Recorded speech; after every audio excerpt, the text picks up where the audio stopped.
chose Death to be the character in Darksiders 2 because War really set the stage for the Darksiders universe and introducing new elements, and we felt bringing in a new horseman with a totally new playstyle, different personality would be really cool, and Death is probably the most well-known of the four horsemen, so we thought he should get his shot. What makes Death different from War is almost everything about him. The way he expresses himself, the way he talks. I have an offer in mind. The way he handles business on the battlefield, and the way that he gets around. It's much more feral, more animal-like. War is very much like a force meets force, a very head-on, steadfast, loyal-bound soldier. Death is much more of a calculated, elegant fighter, a chilling opponent on the battlefield. His traversal has definitely improved. It's a lot faster, more responsive, and so is his combat. His weapon is more interesting. He can dual wield or wield a single heavy weapon, depending on your playstyle. Death's primary weapon is a scythe.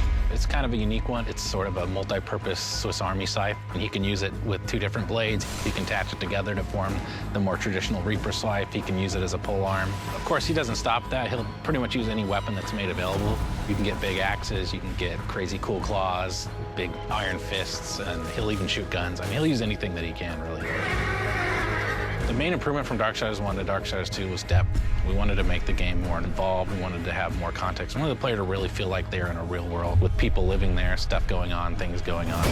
We give them more items to tailor their own character, more characters to speak to, so we've got a lot more immersion on the story side of the game. The first game, most of it took place on Earth, so now we were totally free to create all these new areas. We have angelic fortresses, demon cities, the city of the dead. It got our team super excited.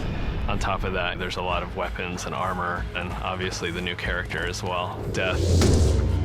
Death's the most feared, and he's one of the oldest horsemen in the fiction. They kind of look at him as a big brother.